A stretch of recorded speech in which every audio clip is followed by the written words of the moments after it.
Welcome to Healthcare Reimbursement and Coding. My name is Mary Johnson, and I'm happy to be a small part of your journey as you strive to reach your goal of becoming a family nurse practitioner. Let's take the next 45 minutes or so to understand the healthcare revenue cycle, reimbursement and coding, and the part you will play in the process. There are two sides in healthcare, the clinical side and the administrative side. I'm sure you're familiar with the clinical side.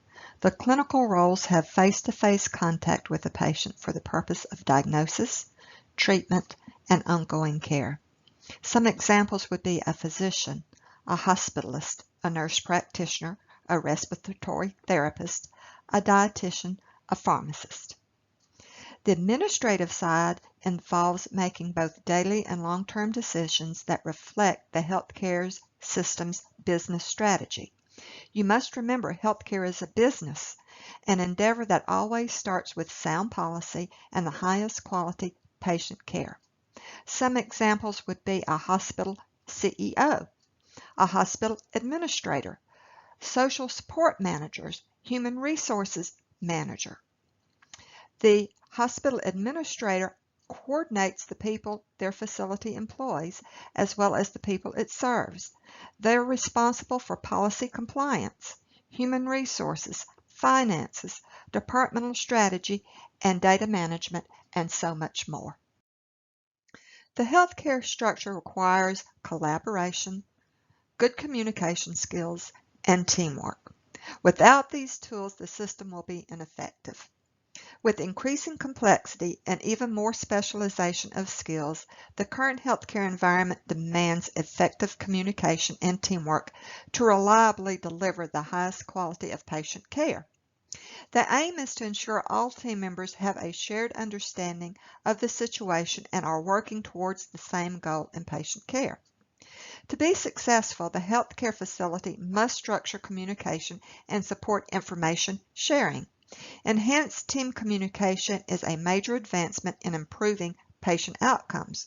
Remember, no matter the setting, which side of healthcare you're engaged in, title, or specialization, we all have the same employer, the patient.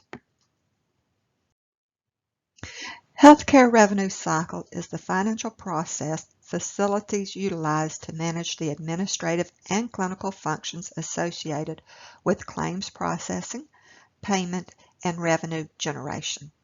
The dynamics of the healthcare revenue cycle is becoming increasingly unpredictable, requiring constant state of adjustment and vigilance. Healthcare reform is impacting the healthcare revenue cycle more than any other time in history. The economic pressures are affecting both patients and facilities. Patients are opting for higher deductible insurance plans to be able to afford health insurance, resulting in fewer visits to the provider, while facilities are being challenged to maintain each coding classification system, new technological changes, and the need to invest in systems not only to measure but also to report quality care. In order for facilities to thrive and sustain a competitive advantage, it will require a hard, critical look at the revenue cycle process to ensure precious resources are employed in the most efficient, effective manner possible, thereby eliminating waste and increasing value. Why is clinical documentation so vital? Well, let's explore and see what we can determine. Medical reimbursement reflects what you, the healthcare provider, documents, not what you do. Properly documenting patients' medical records has always been important, but never more so than today because reimbursement is tied to the quality of the medical record. As medicine has become increasingly complex, so has the complexity of medical documentation. The purpose of developing ICD-10 coding set was to reflect this level of specificity. New devices and advanced procedures are now included and can be accurately coded in the health record. This supports data collection to accurately reflect the condition that is being treated, including laterality, severity of disease, time of onset, and so on, as well as the outcomes for that treatment. Documentation communicates the quality of clinical care that providers are delivering to the patient and serves to facilitate the continuum of care. Documentation mitigates risk and reduces the chance of malpractice. A well-documented record will alleviate liability concerns in the event of legal action. Documentation captures value-based purchasing metrics that hospitals are asked to provide. Also included are the hospital quality indicators and physician quality reporting system measures. According to CMS, the PQRS is a quality reporting program that uses negative payment adjustments to promote reporting of quality information by individual eligible providers, or EPs, and group practices. Those who do not satisfactorily report data on quality measures for covered Medicare physician fee schedule services furnished by Medicare Part B beneficiaries will be subject to a negative payment adjustment under PQRS. Thorough detailed documentation leads to accurate coding. Accurate coding leads to appropriate and timely claims reimbursement. Most importantly, accurate documentation can lead to better, more effective patient care. It provides more detailed information to other healthcare providers performing subsequent care or services for the patient. Everyday coders and health information management specialists find documentation with information that is missing or incomplete. Here is an example. What specific type of fracture? Perhaps the documentation is ambiguous or inconsistent. Procedure note states that a single lead pacemaker was inserted. However, the equipment list states the pacemaker was a dual lead. Perhaps documentation is contradictory. In the first paragraph, the notes state the patient denies any cough or chest congestion. However, the last paragraph states the patient was prescribed Tafalon. One important use of codes is to determine reimbursement. Different codes are paid at different amounts. Remember, when you are queried by part of the health information management team, your clinical judgment is not being questioned. We're simply asking for specific details needed to complete the pertinent clinical information from the patient's chart to accurately code the encounter. What are the results of failure to document? Patient care is largely dependent on accurate communication among the healthcare provider team. At a moment's notice, the patient's condition can abruptly change. Without the ability to communicate and document changes and corresponding results or responses, a mistake could happen. Accurate, timely, and complete documentation is vital to the integrity of the healthcare delivery and ensuring data integrity. Today's value-based regulations demand an even deeper dive into the evidence of mandated quality measures. Failure to document properly can subject the patient to being overcharged or not covered for treatment that may have been unnecessary. No diagnosis or medical necessity is linked to the treatment that has been provided. Categorized inaccurately. In other words, the level of severity of illness has not been documented correctly. A high level or risk of developing complications due to the lack of documented details.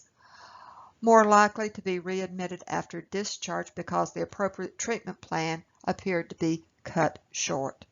To improve quality of care, it is our responsibility to accurately collect and measure pertinent outcome resulting from clinical documentation. What can failure to accurately document mean to the healthcare provider? An incomplete medical record demonstrates that care was incomplete, contains gaps reflecting poor clinical care, demonstrates noncompliance with organizational policies. It can be used to support allegations of negligence. It's used to support allegations of fraud. Failure to properly and accurately document can lead to legal action. It can cause you to lose your license. It can cause loss of revenue and reimbursement, result in poor patient care by other healthcare team members, and compromise safe patient care. Remember, the record does not need to be verbose. Specificity is the key. Let's take a look at the difference between a well-documented record and a poorly documented record. Why don't you put the video on pause and take your time and read through the case study and become familiar with it.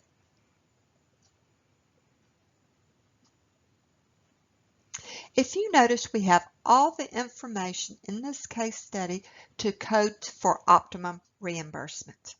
Let's walk through the code set that should be assigned to this.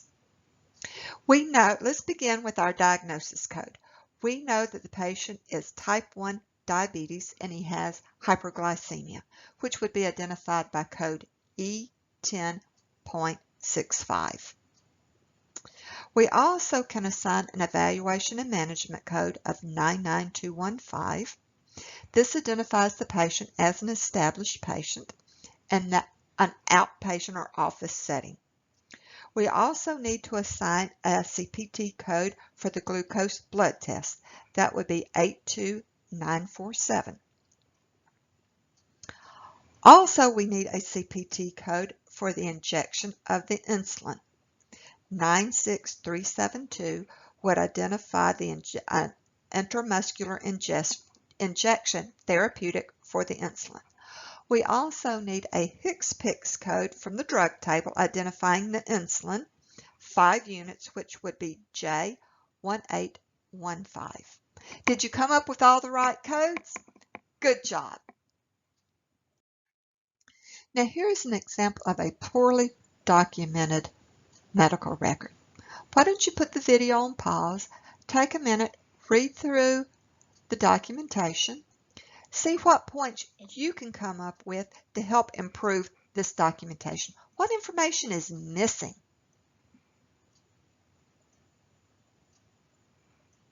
All right, do you have your list? Let's see if we came up with some of the same things. What about the specific location of the ulcer? Did you get that?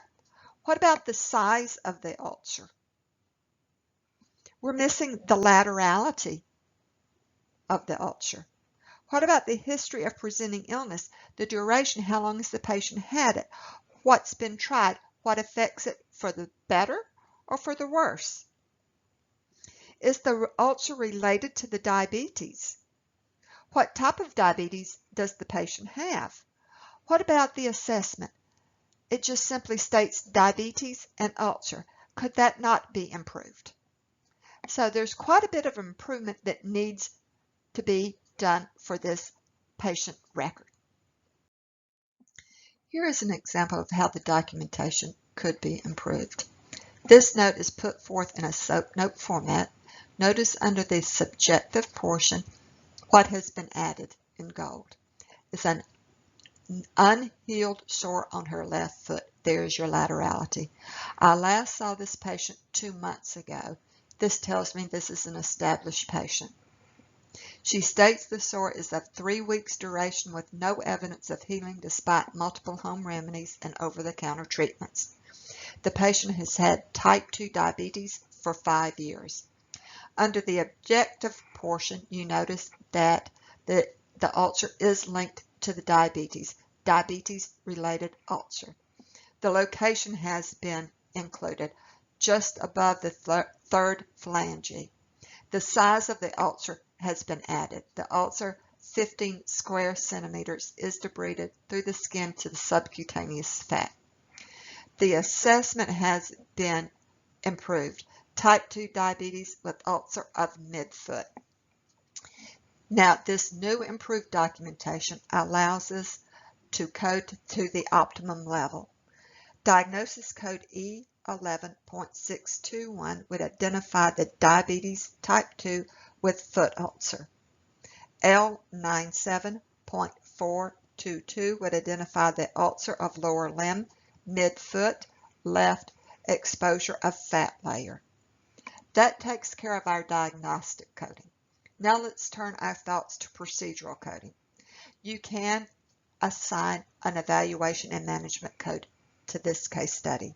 I would have identified 99213 with modifier 25 for the evaluation and management. It takes place in the office and we know this is an established patient. Also, we would need to assign CPT code 11042 for the debridement of the skin subcutaneous tissue, 15 square centimeters. And you have it, and we're ready to get this claim out for optimum reimbursement. Let's look at the revenue cycle and what it means and what the difference between the revenue cycle and reimbursement might be. The revenue cycle is everything that happens from the moment a patient account is created through the payment for the treatment or service provided. For most businesses, paying for a service is straightforward. A price is set, the customer makes payment, and then receives the service.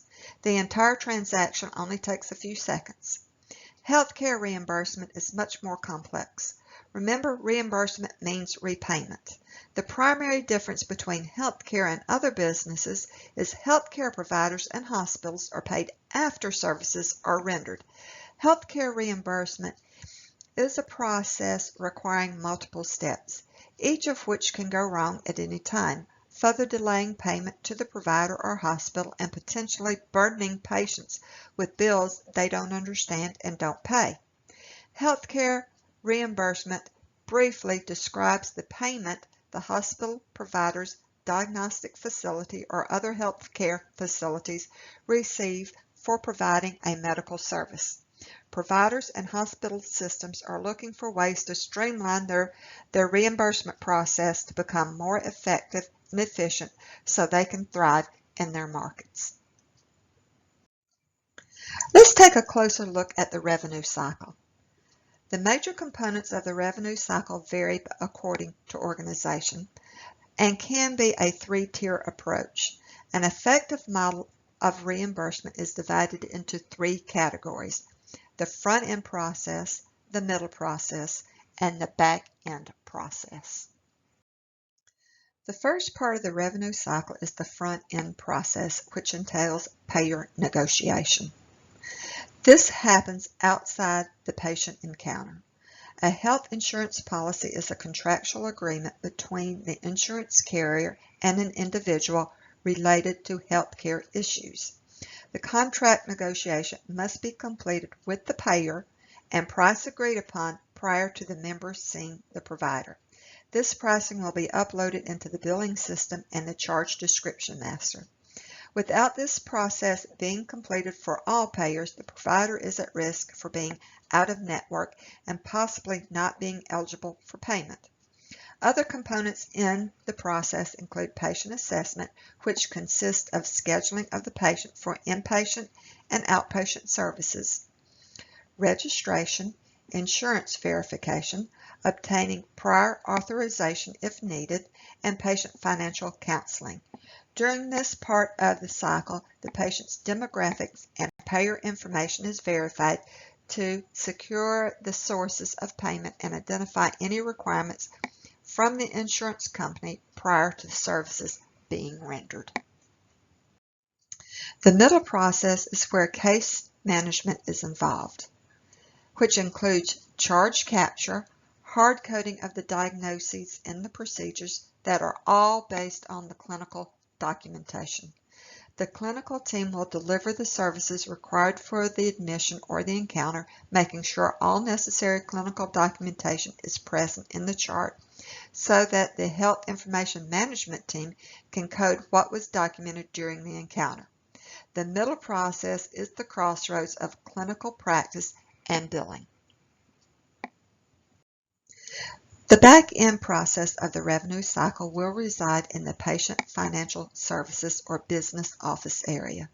This area will handle claims processing, posting of payments, correcting any claims that are denied, appeal any denials, supply additional documentation when needed, make corrections to the charge description master. Many of our quality and safety measures are risk stratified. Thorough documentation with appropriate coding of the problem list will accurately reflect the overall state of the patient. The quality and safety measures affect payments directed to the hospital. Clear documentation is required, as is the ICD-10 diagnosis codes, which impact pay-for-performance programs. For example, if certain conditions were present on admissions or certain comorbid conditions exist and are not documented, it could affect the observed to expect death ratio for morbidity and mortality. If a surgeon undercodes a case, then the observed ratio may fall below the expected average of his or her colleagues. The goal, improve the patient's overall experience and ensure the facility has been accurately paid for all the resources consumed in the process of care for that patient. Now let's turn our thoughts to the purpose of coding. The purpose of medical coding and/or billing is to receive payment or reimbursement for services and items provided to the patient by the healthcare professionals. The purpose of using healthcare coding languages or nomenclature is to enable the sharing of information in a specific and effective way between all those involved in healthcare. Medical coding languages are composed of individual codes that are more precise than mere words. By communicating using codes rather than words, medical coding specialists can successfully convey to others involved exactly what happened during a provider-patient encounter and why it occurred. A diagnosis code explains why the patient requires the attention of the healthcare provider, and a procedure code explains what the healthcare provider did for the patient. The coding languages communicate key information to various aspects of the healthcare system, including medical necessity, statistical analysis, resource allocation, and reimbursement.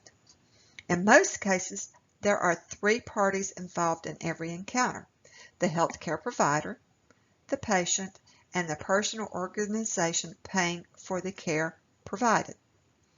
Third-party payers use medical coding data to determine how much they should pay healthcare professionals for the attention, services, and items provided to their patient. This is the role that coding plays in reimbursement process. Codes make it possible for organizations involved to evaluate and manage the data.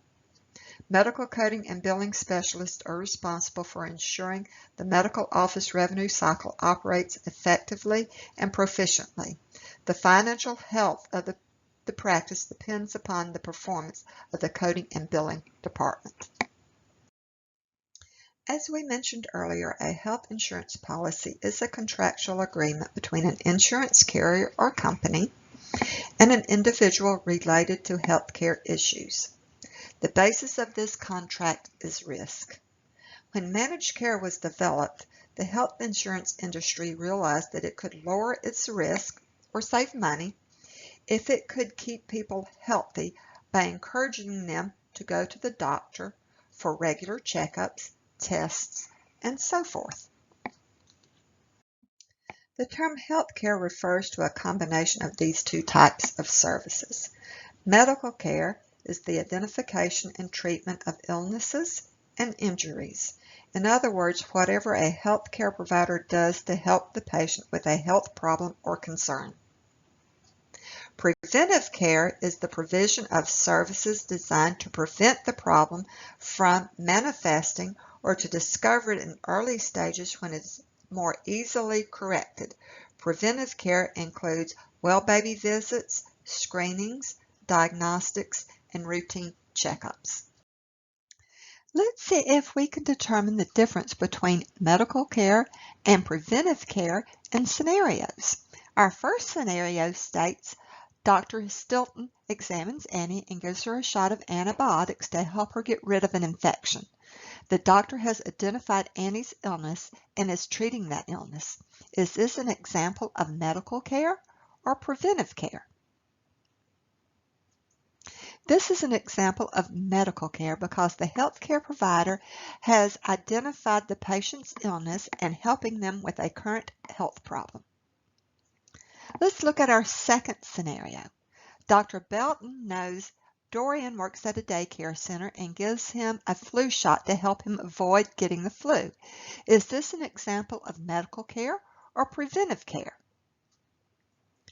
This would be an example of preventive care because the healthcare provider is helping the patient avoid a particular illness or problem. What are some of the uses for coded health data? Well, one is medical necessity.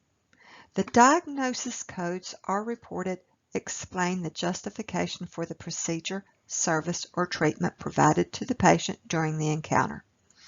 Every time a healthcare professional provides care to a patient, there must be a valid medical reason. Patients certainly want to know that their healthcare professionals provide procedures or provide care for a specific justified purpose. This is referred to as medical necessity. Requiring medical necessity ensures that the healthcare providers are not performing tests or giving injections without a good medical reason.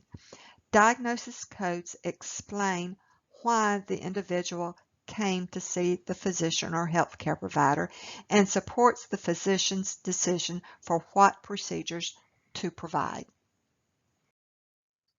Another use for the coded health data is statistical analysis. Research organization and government agency statistically analyze the data provided by codes to develop programs, identify research areas, allocate funds, and write public health policies that will best address areas of concern for the health of our nation. For example, we can only know that the disease such as Alzheimer's needs diagnostic tests, treatment, and possibly a vaccine or a cure by studying statistics to see what individual signs and symptoms are being identified and treated around the country and around the world. Another use for coded health data is reimbursement. In most cases, there are three parties involved in virtually every encounter: the healthcare provider, the patient, and the person or organization paying for the care provided, frequently a healthcare insurance company. However, the insurance company is not always an actual insurance company, so the broader term third-party payer is used. Third-party payers use coding data to determine how much they should pay healthcare professionals for the attention and service they provide to patients. The codes make it easier for the organizations involved to evaluate and manage all their data. Another use for coded health data is resource allocations. Whether a healthcare facility is a one-physician office or a large hospital, there are not unlimited resources available. Administrators and managers must ensure that all resources are employed in the most efficient and effective manner. Computer programs can easily and quickly organize data or the codes to identify the largest patient populations, diagnoses, and the most frequently provided treatments and services. With these details, staff members, equipment, and money can be directed to those patients and locations that need them the most. Now let's take a few minutes to refresh our memory on the different types of code sets. Remember, a diagnosis code explains why the patient requires the attention of the healthcare provider. The procedure code explains what the physician or healthcare provider did for the patient. There are four code sets. Diagnosis coding uses ICD-10-CM. Procedural coding uses CPT, HCPCS Level 2, and ICD-10-PCS codes. Let's take a minute and look at each one.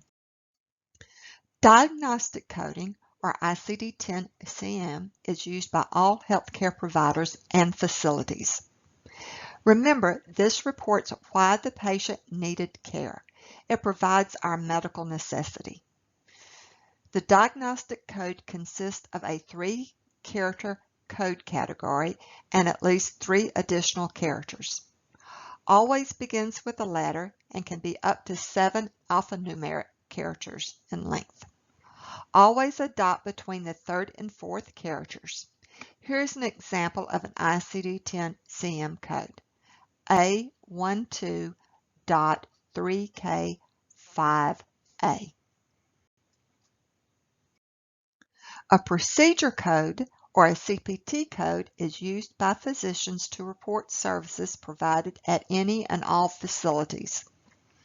Also used by outpatient facilities such as ambulatory surgery centers, hospital emergency room, hospital outpatient surgery centers, and the like. Remember, a procedure code reports what was done for the patient.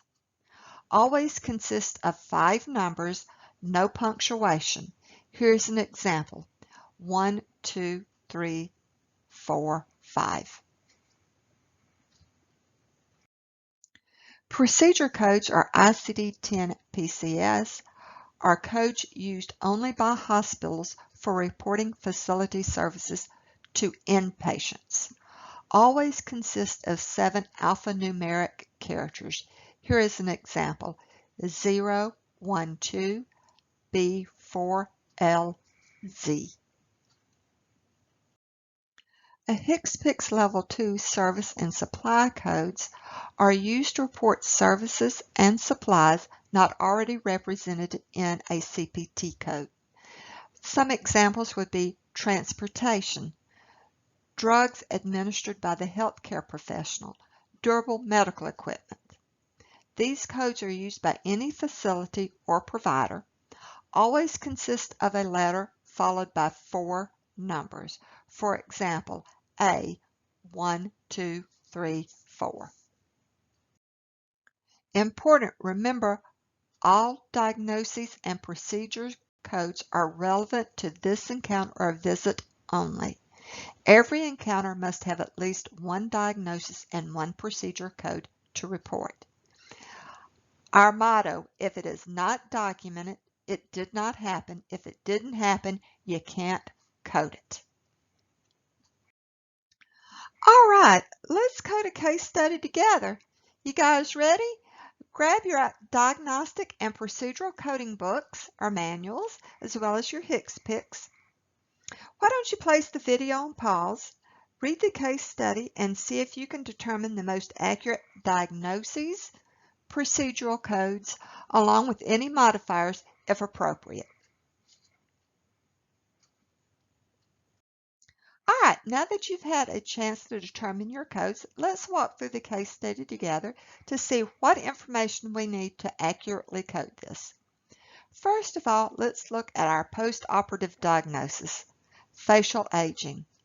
Now let's look at our procedure. We have an endoscopic brow lift, mid-face lift, upper lower eyelid blepharoplasty, lower face lift, and full face chemical peel.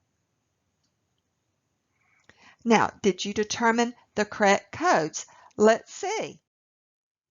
Well, let's see if you identified the most appropriate diagnosis and procedure codes for our case study. Let's tackle the diagnosis code first. Did you determine C41.1 is the correct diagnosis code? If you did, great job. This is for cosmetic surgery. Now let's turn our thoughts to our procedural codes and what we will need for that. We have our blepharoplasty, lower eyelid left and right. These will be identified by code 15820 with a modifier of E2 identifying the lower left eyelid. 15822 E1 would identify the upper left eyelid. We also have a rhidectomy of the forehead identified by code 15824 and a rectectomy of the frown lines with code 15826. Let's not forget our chemical peel, which would be identified by 15788. Well, how'd you do? Well, good job. Well, are you ready to try to code another case study? Here we go. Place your video on pause, read the case study, and see if you can determine the most accurate diagnoses and procedure codes, along with any modifiers if appropriate.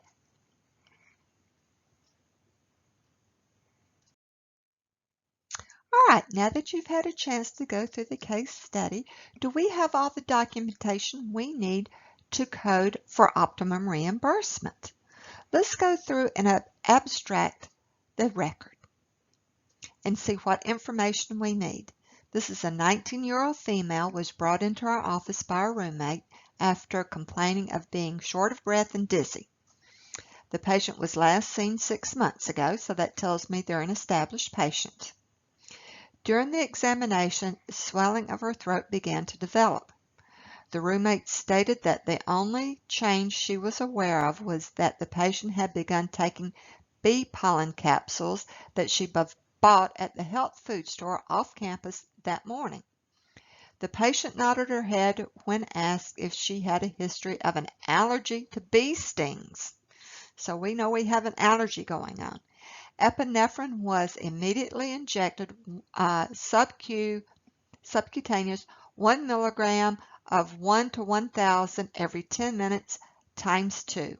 Ambulance was called to take her to be admitted to the hospital for IV cortisone and antihistamines to diminish the airway passage inflammation and support improved respiratory function. Now remember, we're only coding what was done for the patient. The diagnosis is anaphylactic shock to bee venom. Well, let's see what the correct code set for this encounter would be. Your principal diagnosis code would be T63.441A, which identifies the bee venom that it was an accidental poisoning initial encounter. We also need one more diagnosis code to identify the anaphylactic shock. That would be T78.2XXA. Now that we have our diagnosis codes complete, let's turn our thoughts to our procedural codes. We have enough information to assign an evaluation and management code. We know that it was an established patient and it was in an outpatient facility, so we will code 99213. Now, what did we do for the patient during this encounter?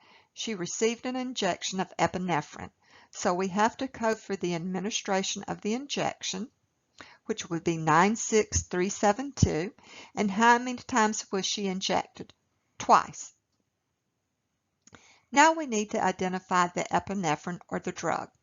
We would use our HCPCS book for this and turn to our drug table, and we would go to the epinephrine and identify code J0171. It would need to be a multiplier of 10 for the amount of the drug, as well as for the number of injections times 2. Now remember, when determining your E&M codes, E&M codes are used to get or have the physician reimbursed for evaluating the patient's condition and determining what to do next. The three most important factors in assigning an E&M code is location. Is it an outpatient physician office, a hospital, a skilled nursing facility? The relationship, is it a new patient, an established patient, or is it a consultation? And then the level of service. You know, you have your three key components: your history, your exam, and your MDM. You need to establish your levels for each of those. Do you need to assign or determine all three key components or just two of the three key components? All right, I know you guys did absolutely great. Clinical documentation is used to facilitate inter-provider communications, allow evidence-based healthcare systems to automate decisions, provide evidence for legal records, and create patient registry functions so public health agencies can manage and research large patient populations more efficiently. Successful clinical documentation is the result of the healthcare team keeping a constant vigil on communications while operationalizing outcomes and instilling provider support. Thank you very much for allowing me to be a part of your day. I hope you found this session to be of value. If you have any questions, please reach out to your instructor.